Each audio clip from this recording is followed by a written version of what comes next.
সুলাইমান আলাইহিস সালাতু ওয়াস সালামের কাছে পাখি আসছে। আসার পর বললেন, কি ঘটনা, কি কোথায় ছিল? এখন পাখি আইসা সুলাইমান আলাইহিস সালাতু ওয়াস সালামকে বলতেছে, ফামাকাসা গায়রা বাঈদিন ফাকালা আহাত্তু বিমা লাম তুহিত বিহি ওয়া জিতুকা মিন সাবাইম বিনাবাই ইয়াকিন। পাখি সুলাইমান নবীর কাছে আসে, আসার পর বলে, পয়গম্বর, ফামাকাসা গায়রা বাঈদ, পাখি বেশি সময় অবস্থান করে নাই, না করে তাড়াতাড়ি নবীর কাছে চলে আসছে। আসার পর কয়, আহাত্তু বিমা লাম তুহিত বিহি, আমি এমন বিষয়ে জেনে এসেছি যেই বিষয় আপনার জানা নাই। সুলাইমান নবী কয়, সর্বনাশ, কি কয়? আমি এমন জ্ঞান অর্জন করছি যেটা আপনিও জানেন না। বলো বলো। ওয়াজিতুকা মিন সাবাইম বিনাবাই ইয়াকিন, আমি সাবা এলাকা থেকে একটা নিশ্চিত সংবাদ আপনার কাছে নিয়ে আসছি। সাবা কোথায়? ইয়ামানের একটা এলাকা, যে এলাকায় কিছু মানুষ বসবাস করত, ওই মানুষগুলারে বলা হতো সাবা, এলাকারে সাবা বলা হতো না। তারা ওই এলাকায় বসবাস করার কারণে ওই এলাকার নামকরণ করা হয়েছে সাবা। আবার বলছি, ইয়ামানের কোনো এলাকার নাম সাবা ছিল না। একদল মানুষ সেখানে বসবাস করত, তাদের নাম ছিল সাবা, ওই গোষ্ঠীর নাম ছিল সাবা। তো তারা ওখানে বসবাস করার কারণে এখন ওই এলাকার নাম হয়ে গেছে সাবা। আরে বুঝছেন নি? আচ্ছা। তো পাখি বলতেছে, আমি নিশ্চিত সংবাদ নিয়ে আসছি আপনার কাছে। কি সংবাদ বলো? ইন্নী ওয়াজাদতু ইমরাআতান তামলিকুহুম ওয়া উতিয়াত মিন কুল্লি শাইইন ওয়া লাহা আরশুন আযীম। আমি একজন মহিলাকে পাইছি সেখানে, তামলিকুহুম, যেই মহিলা তাদেরকে শাসন করে, তাদের উপর রাজত্ব কায়েম করে, তাদের উপর কর্তৃত্ব ক্ষমতা প্রদর্শন করে, একজন মহিলা পাইছি ওই সাবা গোত্রে। কার কি? ওয়া উতিয়াত মিন কুল্লি শাইইন, ওই মহিলাকে সব নিয়ামত দেওয়া হয়েছে, মানে তারও কম নাই। ওয়া লাহা আরশুন আযীম, ওই মহিলার বিশাল বড় এক সিংহাসন। সিংহাসনটা কোথায়? মহিলার একটা রাজপ্রাসাদ ছিল। মহিলার নাম তাফসীরের কিতাবে আসছে বিলকিস। কি নাম? তার বিশাল বড় এক রাজপ্রাসাদ। এই রাজপ্রাসাদের পূর্ব দিকে 300টা জানালা, পশ্চিম দিকে 360টা জানালা। এটার উপরে তার বিশাল বড় সিংহাসন। সূর্য যখন ওঠে জানালা দিয়ে আলো যায়, ডুবার সময়ও পশ্চিম দিকে ওই জানালা দিয়ে আলোটা দিয়েই সূর্য তখন ডুবে। মহিলা সূর্য ওঠার সময়ও সূর্যের পূজা করে, ডুবার সময়ও সূর্যের পূজা করে। বুঝছেন নি? আচ্ছা। পাখি বলতেছে, মহিলারে পাইলাম, তার বিশাল বড় এক সিংহাসন। আর জানেন, ভয়ঙ্কর একটা অপরাধ দেখছি তাদের। কয় কি? ওয়াজাদতুহা ওয়া কওমাহা ইয়াসজুদুনা লিশ-শামসি মিন দুনিল্লাহ, আমি দেখলাম ওই মহিলা আর তার সম্প্রদায় আল্লাহ ছাড়া সূর্যকে সেজদা দেয়। নাউজুবিল্লাহ। কারে সেজদা দেয়? আমরা কারে সেজদা দেই? দিল থেকে বলেন কারে? কিন্তু এছাড়া মাঝে মাঝে আপনারা অন্য জায়গায়ও দেন কেন? হ্যাঁ, কোন তো মুখে আল্লাহ। সাহাবী আল্লাহ রসুলের সামনে আসছে, আসার পর বলি, ইয়া রাসূলুল্লাহ, অমুক এলাকায় গেলাম, যাওয়ার পর ওয়াফাকতুহুম ইয়াসজুদুনা লিমারজুবান, আমি দেখলাম ওই এলাকার মানুষ তাদের নেতারে সেজদা দেয়। নাউজুবিল্লাহ। ফাকুলতু ফি নাফসি আনতা আহাক্কু আন নাসজুদা লাহ, আমি মনে মনে বললাম, আপনাকেই তো সেজদা দেওয়া বেশি দরকার। নাউজুবিল্লাহ। কারণ পৃথিবীর কোনো মানুষ যদি সেজদা পাওয়ার যোগ্য হয়, সেটা আপনি বেশি। এটা সত্যি কথা। পৃথিবীর কোনো মানুষ যদি সেজদা পাওয়ার যোগ্য হতেন তো আল্লাহ রসুল হতেন। যদি হতেন তো নবীজি, আচ্ছা এখন কি করবা কও? এর মানে সাহাবী বলতে যায়, হুজুর আমরা সবাই আপনার একটা সেজদা দিন। নবীজি এবার শাসন করে দিলেন, আচ্ছা শোনো তো, তুমি যদি আমার কবরের সামনে দিয়ে যাইতা, রসুল তখনও কিন্তু পৃথিবীতে, তিনি বলতেছেন, তুমি যদি আমার কবরের পাশ দিয়ে অতিক্রম করতা, আকুনতা তাসজুদুলাহ, আমার কবরকে কি তুমি সেজদা করতা? রাসূলুল্লাহ সাল্লাল্লাহু আলাইহি ওয়াসাল্লাম বলেন, সাবধান, আমি ইন্তেকালের পর যেখানে দাফন করবা সেটাকেও সেজদা করবা না, আমাকেও সেজদা করবা না। পৃথিবীর শ্রেষ্ঠ মানুষটা, তাকে সেজদা করা হারাম ঘোষণা হয়ে গেল। তিনি যেখানে আছেন শুয়ে, সেটাকে সেজদা করাও হারাম ঘোষণা হয়ে গেল। অতএব পৃথিবীর অন্য কোনো অলি আউলিয়া পীর গাউস কুতুব, তাদের কবর বা তাদেরকে সেজদা করা হারাম, শিরিক, কোনো সন্দেহ নেই। রাসূল সাল্লাল্লাহু আলাইহি ওয়াসাল্লামের চেয়ে বড় পীর তো দুনিয়াতে আসবে না। শাইখুল হাদিস, আল্লামা, মুফতি, মুহাদ্দিস আসবে? পৃথিবীতে যত আপনি গুণ লাগাইতে পারেন যে হুজুর মুফতি, মুহাদ্দিস, শাইখুল হাদিস, পীর, গাউস, কুতুব, সব তিনি। তো ওনার চেয়ে বড় কেউ তো আসবে না, তাকে সেজদা দেওয়া হারাম, অতএব অন্য কাউকে সেজদা দেওয়া বিলকুল হারাম। এভাবে সেভাবে ব্যাখ্যা করে অমুক ভাবে তমুক ভাবে কোনোভাবেই সেজদা দেওয়া জায়েজ নাই। যে সেজদা নিবে আর যারা করবে উভয়ে প্রতারক, ইসলামের দুশ্মন, এটাই চূড়ান্তভাবে প্রমাণিত। কথা বুঝে আসছে সবার? তাহলে রানী আর তার অনুসারীরা কারে সেজদা করে? না না না, সূর্য। কারে সেজদা করে? সূর্য। তো পাখি আবার কি কয় সুলাইমান নবীরে, ওয়াজাইয়ানা লাহুমুশ শাইতানু আমালাহুম। পাখি আবার ওয়াজও করে, কয় শয়তান তাদের কর্মটা তাদের সামনে সাজায়া দিস। তো শয়তান তাদের কর্ম তাদের সামনে সাজায়া দিস। এখান থেকে কি শিখলেন? প্রত্যেকটা আয়াত থেকে কিছু শিখেন, শুধু ঘটনা শুনলেন না। শয়তান তাদের কর্ম তাদের সামনে সাজায়া দিছে। প্রিয় ভাইয়েরা, কখনো আপনি টেলিভিশনে একটা সিনেমা নাটক দেখলেন আর বললেন হুজুর ভালো লাগছে, কান্না আসছে, ভালো লাগছে, কান্না আসছে। আচ্ছা, কখনো আপনি কোথাও গিয়ে সেজদা করলেন আর বললেন হুজুর ভালো তো লাগছে। কখনো একটা বেদাতি কর্ম করছেন বা এখনো করবেন বা কিছুদিন পরে করতে পারেন, এই কিছুদিন পরে, হ্যাঁ করবেন, অনেকে করবেন। এই বেদাতি কাজ করে আপনি বললেন যে আমার ভালো লাগতেছে। মনে রাখবেন, বেদাতি কর্ম করার পর ভালো লাগা, শিরিক করার পর ভালো লাগা, নাটক সিনেমা বা অশ্লীল কিছু দেখার পর ভালো লাগা, এটা আল্লাহর থেকে ভালো লাগা না। এই ভালো লাগার শয়তান আপনার সামনে করে দিয়েছে। এই যে বলতেছে ওয়াজাইয়ানা লাহুমুশ শাইতানু আমালাহুম, তারা যে সূর্যের সেজদা করে, এই সূর্যের সেজদা করা, তাদের এই ভালো লাগাটা, এটা শয়তান তাদের সামনে সাজায়া দিছে। হ্যাঁ তোমরা এটা করো। নাউজুবিল্লাহ। ফাসাদ্দাহুম আনিস সাবিলি ফাহুম লা ইয়াহতাদুন। ফলে শয়তান তাদেরকে সঠিক রাস্তা থেকে দূরে রাখে, তারা হেদায়েত পায় না। আল্লাহ আমাদের এই ভাই যারা আছি আমরা এখানে, আল্লাহ এই এলাকার সবাইকে শিরিক করা থেকে, ছোট শিরিক বড় শিরিক, যে কোনো শিরিক থেকে আল্লাহ আমাদেরকে হেফাজত করেন। আমরা সেজদা করি একমাত্র কাকে? আল্লাহ। পরের আয়াতটা, সেই আয়াতে আল্লাহ বলছে, আয়াতটা পড়তেছি না, শুধু অনুবাদটা করতেছি, সেজদার আয়াত ওইটা শেষেরটা। উজু আসেনি সবার? আপনার সবার তো নাই। শেষের আয়াতে এরকম, তারা কেন আল্লাহর সেজদা করে না, যিনি আসমান জমিনের সব খবর বের করেন, যিনি তোমরা যা প্রকাশ করো যা গোপন করো সব জানেন, তিনি হলেন আল্লাহ। ইবাদতের একমাত্র উপযুক্ত তিনি, যিনি আরশে আজিমের রব। সেজদা করার একমাত্র কাউকে যদি করতে হয় তিনি হলেন আল্লাহকে সেজদা করা। সেজদা পাওয়ার একমাত্র যোগ্য আল্লাহ। সূর্য, গাছপালা, তারকা কেউ সেজদা পাওয়ার যোগ্য না, কারণ সবাই আল্লাহর মাখলুক। আল্লাহ হলেন খালেক। সেজদা দিতে হয় খালেককে, মাখলুককে কখনো সেজদা দিতে হয় না, কারণ মাখলুক সেজদা করে খালেকে। মাখলুক কার সেজদা করে? বলেন সূর্য মাখলুক কিনা? আরে সূর্য আল্লাহর সৃষ্টি না, সব মাখলুক। আল্লাহ ছাড়া সবই তো মাখলুক। তো মাখলুক কার সেজদা করে? বলেন খালেকের। বলেন কার? এবার আমার সাথে বলেন মাখলুক। বলেন মাখলুক। মাখলুককে সেজদা করতে পারে না, মাখলুক একমাত্র খালেককে সেজদা করে। মনে থাকবে না ইনশাল্লাহ? আচ্ছা, তো বক্তব্য শেষ ওই পাখির, যে আমি তো এরকম এরকম দেখছি। আর সুলাইমান নবী বলছে যদি বক্তব্য সঠিক দিতে না পারে খবর আছে। সুলাইমান নবী তো বক্তব্য শুনছেন, সত্যি কথা কিনা এটা তো যাচাই করতে হবে। সুলাইমান নবী বলতেছে, ক্বালা সানানজুরু আসাদাকতা আম কুনতা মিনাল কাযিবিন। আমি দেখব বিষয়টা, তুমি কি সত্য বলছো নাকি তুমি মিথ্যাবাদী, বিষয়টা আমি দেখব। ইযহাব বিকিতাবি হাযা, এই চিঠিটা নিয়ে যাও। একটা চিঠি লেখছে, চিঠিটা নিয়ে যাও। ফাআলকি ইলাইহিম সুম্মা তাওয়াল্লা আনহুম ফানজুর মাযা ইয়ারজিউন। চিঠিটা নিয়ে যাও, নিয়ে যাওয়ার পর চিঠিটা তাদের কাছে ফেলে দাও, দেওয়ার পর তুমি একটু দূরে যাইবা। পাখিকে বললেন চিঠিটা নাও, নেওয়ার পর তাদের কাছে ফেলে দিবা, তুমি একটু দূরে যাইবা, যাওয়ার পর দেখবা তারা কি জবাব দেয়, তাদের রিয়াকশনটা কি চিঠি পাওয়ার পর তুমি আমারে জানাইবে। হুদহুদ পাখি চিঠি নিয়ে আসছে, ডানায় করে অথবা ঠোঁটে করে। বলেন তো পাখি চিঠি আনছে কি করে? ডানায় অথবা ঠোঁটে চিঠি নিয়ে আসছে। আসার পর রানী যে ঘুমায়, যে দিক দিয়ে ঘুম থেকে ওঠে এটা পূর্ব দিক, উইঠাই তিনি সূর্যের পূজা করবে। পূর্ব দিকে সূর্যটা তার জানালা দিয়ে ঢুকে। হুদহুদ পাখি কি করছে? রানী উঠার আগেই তার ঘরে অথবা তার উপরেই চিঠিটা ফেলে দিয়ে একটু দূরে গিয়া চুপচাপ বসা, যে দেখি রানী কি করে। রানী যখন চিঠি পাইছে, চিঠি পাওয়ার পর চিঠি দেখছে, দেখাই সভাসদ বর্গ যারা তাদেরকে ডাকছে। রানীর সভাসদ বর্গ যেটা ছিল, আপনার সভাপতি মণ্ডলী ছিল রানীর ৩১২ জন। বলেন কয়জন? এই ৩১২ জনের অধীনে ১০,০০০ করে অঙ্ক দেন তো কত হয়?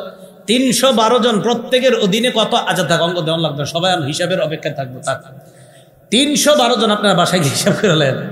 রানীর মন্ত্রী পরিষদ বর্গ ছিল 312 জন, প্রত্যেকের অধীনে আবার 10,000, প্রত্যেকের অধীনে কয় হাজার, এবং প্রত্যেকেই শক্তিশালী যোদ্ধা, তাদের শক্তির শেষ নাই, এটা তাদের দাবি। রানী আসার পর সভাসদ বর্গ যারা আছে, আপনার সভাপতি মণ্ডলী সবগুলারে ডাকছে, 312 জন। ডাকার পর রানী বলল, قالت يا أيها الملأ إني ألقي إلي كتاب كريم। রানী বলল, আমার কাছে পাঠানো হয়েছে, উলকিয়া ইলাইয়া, আমার কাছে নিক্ষেপ করা হয়েছে, আমার কাছে প্রেরণ করা হয়েছে, কিতাবুন করিম, সম্মানিত একটা চিঠি। সুবহানাল্লাহ বলেছে। রানী কি বলছে চিঠিটারে? বলেন না সবাই, কি বলছে? সম্মানিত কেন বলছে? সম্মানিত চিঠি বলছে, দেখেন, বলছে সম্মানিত চিঠি। আচ্ছা, পরে বলতেছে আপনাদেরকে কেন বল। ইন্নাহু মিন সুলাইমান, এই চিঠি বাদশাহ সুলাইমানের পক্ষ থেকে। ইন্নাহু বিসমিল্লাহির রহমানির রহিম। চিঠির মধ্যে কি লেখা জানো? চিঠিতে লেখা বিসমিল্লাহির রহমানির রহিম, আল্লাহর নামে শুরু করছি, যিনি রহমান যিনি রহিম। বাস শুরু। আল্লাহ তালু আলাইয়া, এই রানী, তুমি আর তোমার অনুসারী যারা আমার উপর অহংকার করবা না, আমার উপর প্রতাপগিরি দেখাইবা না। সুলাইমান নবী বলতেছে, আল্লাহ তালু আলাইয়া, আমার উপর অধিকার খাটাইবা না, আমার উপর অহংকার করবা না। ওয়াতুনি মুসলিমিন, ভালোই ভালো সারান্ডার করে, বশ্যতা স্বীকার করে আমার কাছে চলে আসো। বাস, চিঠি একটুকি। লাগবে না। কি বললেন চিঠির মধ্যে? আল্লাহর নামে শুরু করছি, তোমরা আমার উপর অহংকার প্রদর্শন করবা না, আমার বশ্যতা স্বীকার করে আমার কাছে চলে আসবে। দেখেন, সামান্য কথা, বিসমিল্লাহির রহমানির রহিম, আল্লাহর নামে শুরু করছি, যিনি রহমান যিনি রহিম। বাস। 2, আল্লাহ তালু আলাইয়া, রানী আমার উপর অহংকার করবা না। 3, আমার বশ্যতা স্বীকার করে আমার কাছে চলে আসো। চিন্তা করেন, মাত্র 3টা লাইন, এই 3 লাইনের মধ্যে কি পাওয়ার ছিল, যে পাওয়ারের কারণে রানী কয় আমার কাছে একটা সম্মানিত চিঠি আসছে। আরে পাওয়ার হবে না কেন? কারণ চিঠির মধ্যে আল্লাহ নামটা আছে, রহমান আছে, রহিম আছে, আমার রবের নামটাই তো একটা পাওয়ার। তাই রানীর অন্তরে পাওয়ার সৃষ্টি হয়, তাই বলছে করিম, সম্মানিত চিঠি। বুঝে আসছেনি সবার? ওই আল্লাহ নাম আছে, বলছে এটা একটা সম্মানিত চিঠি। এই কথা বলার পর রানীর সামনে যারা আছে এরা বলতেছে, ক্বালু নাহনু, রানী এবার বলতেছে, ক্বালাত ইয়া আইয়ুহাল মালাউ আফতুনি ফি আমরি, এখন তোমরা পরামর্শ দাও আমি কি করতে পারি। মা কুনতু কাতিআতান আমরান হাত্তা তাশহাদুন, তোমাদের উপস্থিতি ছাড়া আমি কখনো কোনো বিষয়ের চূড়ান্ত সিদ্ধান্ত নেই না, এখন তোমরাই বলো কি করব। সামনে যারা আছে এরা কি কয়? ক্বালু নাহনু উলু কুওয়াতি ওয়া উলু বাসিন শাদীদ, আপনি টেনশন করেন না, আমরা শক্তিশালী, আমরা কঠোর যোদ্ধা, শক্তিশালী যোদ্ধা। কথায় অহংকার প্রকাশ পেয়েছে, বলেন নাউজুবিল্লাহ। বাকি তারা আরেকটু ভালো কথা বলছে, ওয়াল আমরু ইলাইকি, ব্যাপারটা আপনার হাতে ছেড়ে দিলাম। ফানজুরি, আপনি চিন্তা করে দেখেন। মাজা তা'মুরিন, আপনি আমাদেরকে কি আদেশ করবেন, আপনি চিন্তা করে দেখেন, আপনি যা বলবেন আমরা সেটাই শুনব। রানী কয়, শক্তিশালী আর ক্ষমতার কথা বলছো না, এইগুলা সব জায়গায় চলে না। দেখেন কি কয়, قالت إن الملوك إذا دخلوا قرية أفسدوها وجعلوا أعزة أهلها أذلة وكذلك يفعلون। রানী কয়, রাজা বাদশারা যখন কোনো এলাকায় প্রবেশ করে, ওই এলাকা নষ্ট করে দেয়, ওই এলাকার সম্মানিত যারা তাদেরকে অপদস্থ করে ছাড়ে। সুলাইমান নবী যদি আসে এটাই করবে, আমগরে অপদস্থ করে ছাড়বে। তারপরেও আমি একটু পরীক্ষা করি। রানী কয়, আমি দেখব সুলাইমান নবী কি দুনিয়াদার বাদশা না দিনদার বাদশা, একটু পরীক্ষা করব। পরীক্ষা করার পর সিদ্ধান্ত নিব, যুদ্ধ করব না বশ্যতা স্বীকার করে তার কাছে চলে আসব। এইটা সিদ্ধান্ত নিব কখন? আমি তার কাছে কিছু উপঢৌকন পাঠাবো, দেখি কি হয়। ইন্নী মুরসিলাতুন ইলাইহিম বিহাদিয়াতিন ফানাজিরাতুম বিমা ইয়ারজিউল মুরসালুন, আমি তার কাছে উপঢৌকন পাঠাবো, যাদেরকে দিয়ে পাঠাবো দেখি তারা কি জবাব নিয়ে আসে। উপঢৌকন নিয়ে রানীর দল সুলাইমান নবীর কাছে গেছে। ফালাম্মা জাআ সুলাইমান ক্বালা আতুমিদ্দুনানি বিমাল ফামা আতানি আল্লাহ খায়রুম মিম্মা আতাকুম। সুলাইমান নবীর কাছে গেছে। যাওয়ার পর কয়, সুলাইমান আলাইহিস সালাতু ওয়াস সালাম, আমারে সম্পদ দিয়ে সাহায্য করতে চাও? তোমাদেরকে আল্লাহ যা দিছে আর আমাকে আল্লাহ যা দিছে, তোমাদেরকে যা দিয়েছে এর চাইতে আমারে আল্লাহ যা দিছে 1000 গুণ বেশি দামি।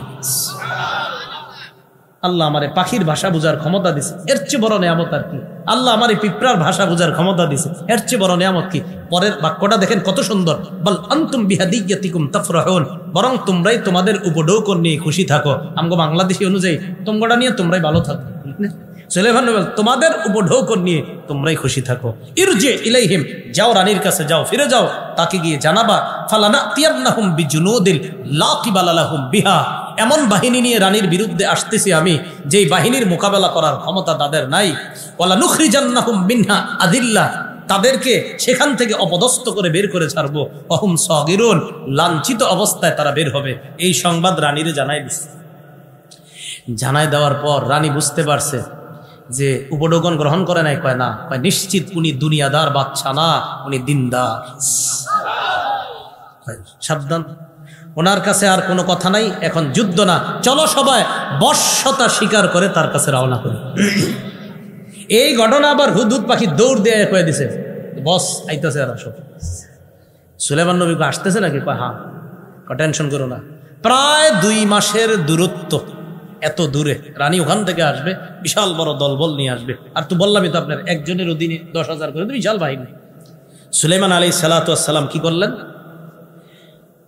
সভাসদ বর্গ, মানে ওনার সভাসদ বর্গে যারা আছে সবাই, জিন বসা, মানুষ বসা, নবী বসা, পাখিরা বসা, তিনি বললেন আইয়ুকুম ইয়াতিনি বিআরশিহা ক্বাবলা আইয়াতুনি মুসলিমিন, আমার দিকে সবাই তাকায় কথাগুলা শুনেন। তোমাদের মধ্যে কে আছো রানী আমার কাছে বশ্যতা স্বীকার করে আসার আগে রানীর সিংহাসনটা আমার দরবারে নিয়ে আসবা। রানীর সিংহাসনটা এখানে নিয়ে আসবা।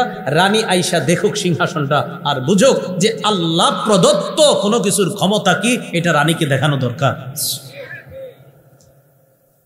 ক্বালা ইফরিতুম মিনাল জিন, জিনদের মধ্যে বিশাল দেহের অধিকারী শক্তিশালী এক জিন বলল, আনা আতিকা বিহি ক্বাবলা আন তাকুমা মিন মাকামিক। একটু এইভাবে ধরে এই নিচে রেখে, হ্যাঁ, আপনি দাঁড়ানোর আগে, এই যে দাঁড়াইছে বসছেন, আপনি আপনার যে বসায় আছেন, আপনি দাঁড়ানোর আগে রানীর সিংহাসনটা আপনার কাছে নিয়ে আসবেন। ওয়া ইন্নী আলাইহি লাকাবিয়্যুন আমিন, জিন বলতেছে, আর এই ব্যাপারে আমি শক্তিশালী, আমিন, আমি বিশ্বস্ত। আচ্ছা, জিন শক্তিশালী এটা তো বুঝছি, বিশ্বস্ত বললেন কেন? ভালো করে বুঝুন। এখানে জিন বিশ্বস্ত বলা কি দরকার? যে আমি আপনার কাছে আপনি উঠার আগেই এই সিংহাসন নিয়ে আসবো, আমি শক্তিশালী, বিশ্বস্ত, আমানতদার। আমানতদার বলা কি দরকার জিনে? হ্যাঁ, দরকার আছে। রানীর সিংহাসনটা স্বর্ণ, রূপা, হীরা, মণি, মুক্তা দ্বারা তৈরি করা। জিন বলতেছে আমি আপনার কাছে নিয়ে আসবো, আপনি ওঠার আগে আমি শক্তিশালী, আমানতদার। আমানতদার কেন বলছে? আমানতদার এই কারণে বলছে, ও নবী সুলাইমান, রানীর সিংহাসনটা স্বর্ণ, রূপা, আরো অনেক দামি জিনিস দ্বারা তৈরি। বিশ্বাস করেন আমি একটাও এদিক সেদিক করব না, যেমন সিংহাসন তেমনই নিয়ে আসবো। তাই বলছে আমি আমানতদার। বুঝছেন নি আমানতদার কেন বলছে? আমি, কারণ জিন তো, জিনেরা এদিক সেদিক করলে তো আপনি কইতে পারবেন না। সুলাইমান নবী কয় তাই নাকি? কয় হ্যাঁ। এবার জিন পাওয়ার বলল আমি আপনি উঠার আগে আনবো। ক্বালাল্লাযী ইনদাহু ইলমুম মিনাল কিতাব, সভাসদ বর্গের মধ্যে একজন আলেম ছিল, নাম আসিফ ইবনে বরখিয়া। ওই আলেম বলল সুলাইমান নবীকে, আনা আতিকা বিহি ক্বাবলা আইয়ারতাদ্দা ইলাইকা তরফুক, জিন তো বলছে আপনি উঠার আগে নিয়ে আসবে সিংহাসন, আপনার চোখের পলক পড়ার আগে আমি নিয়ে আসবো। আলেম বলেন কে? ইমাম ফখরুদ্দিন রাজি রহমতুল্লাহি আলাইহি লিখেছেন যে আলেম দ্বারা যদিও আসিফ ইবনে বরখিয়া উদ্দেশ্য, আসলে ইমাম ফখরুদ্দিন রাজি লিখেছেন যে এইখানে আলেম দ্বারা খুদ সুলাইমান নবী উদ্দেশ্য। সুলাইমান নবী পাল্টা জিনের বলছে আমি উঠার আগে তুমি আনবা, মানে যদি সুলাইমান নবী উদ্দেশ্য হয় তাহলে সুলাইমান নবী পাল্টা, যদি এখানে আলেম দ্বারা আসিফ উদ্দেশ্য না হয়ে সুলাইমান নবী উদ্দেশ্য হয়, তো জিনকে সুলাইমান নবী বললেন আমি তো উঠার আগে তুমি আনবা, তোমার চোখের পলক পড়ার আগে আমি নিয়ে আসবো। এটা হলো আল্লাহ প্রদত্ত নবীর থেকে মুআজিজা। তোমারটা জিনের পাওয়ার, আর আল্লাহ প্রদত্ত যে পাওয়ার তোমার চোখের পলক, এই দেখেন, এই শেষ, চোখের পলক পড়বে উঠবে। তো চোখের পলক পড়ছে, আর হঠাৎ ফালাম্মা রাআহু মুস্তাকিরান ইনদা, সুলাইমান নবী দেখলেন সিংহাসন তার সামনে অলরেডি চোখের পলক পড়ার আগে উপস্থিত। সুলাইমান নবী বললেন হাদা মিন ফাদলি রব্বি, এটা আমার রবের অনুগ্রহ। সুবহানাল্লাহ। তাহলে একজন আলেম হক্কানি আলেমেরও মর্যাদা এখানে ফুটে ওঠে। আল্লাহ বলেন ক্বালাল্লাযী ইনদাহু ইলমুম মিনাল কিতাব, যার কাছে কিতাবী ইলম ছিল। এই জায়গায় অবশ্যই কিতাবী ইলম দ্বারা উদ্দেশ্য আল্লাহর নাজিলকৃত তাওরাত কিতাবের জ্ঞান। বুঝছেন কি বলছি? আল্লাহর নাজিলকৃত, বারবার আল্লাহ যেই তাওরাত নাজিল করেছে, কারণ তাওরাত বিকৃত করে ফেলছে ইহুদিরা। আল্লাহর নাজিলকৃত যে তাওরাত, ওই তাওরাতের জ্ঞান যার কাছে ছিল, তিনি বললেন আপনার নজর পড়ার আগেই আমি সিংহাসন আপনার কাছে নিয়ে আসবো। একজন আলেমের মর্যাদা এখান থেকে ফুটে ওঠে। সুলাইমান নবী তার সিংহাসন নিয়ে আসছে, আনার পর রানীকে এরপর আনছে, লম্বা আলোচনা শেষে রানীকে ওখানে আনার পর রানীর যে অবস্থা হয়েছে, সিংহাসনটা আইসা যখন দেখছে, আরো কিছু ঘটনা দেখার পর রানী বুঝতে পারছে সুলাইমান নবী যেই রবের দাওয়াত দেয়, যেই রবের পক্ষ থেকে তিনি একজন রসুল, সেই রব সত্য। রানী আগেও বুঝতে পারছে আসলে যে সত্য বলতে কিছু আছে, কিন্তু পারিপার্শ্বিক অবস্থার কারণে অন্যরা সেজদা করত, রানীও সেজদা করত। মুফাসসিরিনে কেরাম লেখছে এই জন্য এলাকার অবস্থা, পরিবেশ যদি খারাপ হয়, একটা ভালো মানুষও খারাপ হয়ে যায়। এই জন্য পরিবেশ সুন্দর করার জন্য কোরআন হাদিসের ব্যাপক প্রচারণার কোনো বিকল্প নাই। এই জন্য কোরআন সুন্নাহর ব্যাপক প্রচার করতে হবে। সুলাইমান নবীর সামনে আইসা সিংহাসন দেখছে, আরো অনেকগুলা ঘটনা ঘটছে। রানী সেখানে বলল আসলামতু মা সুলাইমান লিল্লাহি রাব্বিল আলামিন, আমি এই মুহূর্তে আল্লাহর সামনে আত্মসমর্পণ করলাম, যিনি বিশ্ব জগতের রব। সুলাইমান নবীর সাথে আমিও এই মুহূর্তে মুসলমান হয়ে গেলাম। রানী সর্বশেষ আসছে, ইসলাম স্বীকার করেছে, আল্লাহর কাছে আত্মসমর্পণ করেছে। এখান থেকে আমরা যে কয়েকটা বিষয় জানলাম। এক, এলেম দেয় কে? তাই শুকরিয়া আদায় করবো কার? নেয়ামত দেয় কে? তাই নেয়ামতে বেশি স্মরণ করবো কাকে? দুঃখের সময় আল্লাহরে বেশি ডাকবো না সুখের সময় বেশি ডাকবো? মনে আছে না ওই যে কথাগুলো? সুখের সময় বেশি ডাকবো। তৃতীয় যে বিষয়টা, এলমে দ্বীনের মর্যাদা ফুটে ওঠে, এলেমের অনেক মর্যাদা। এই জন্য আমরা আমাদের সন্তানগুলারে আলেম বানানোর চেষ্টা করব। চতুর্থ আরেকটা শিক্ষা এখান থেকে নিয়েছিলাম, নবীরা কখনো কাউকে সম্পদের উত্তরাধিকার বানায় না, এলেমের উত্তরাধিকার বানায়। তাই আমাদের সন্তানগুলা নবীদের ওই এলেমের উত্তরাধিকার হবে, এটা আমরা সবাই চাই না ইনশাআল্লাহ।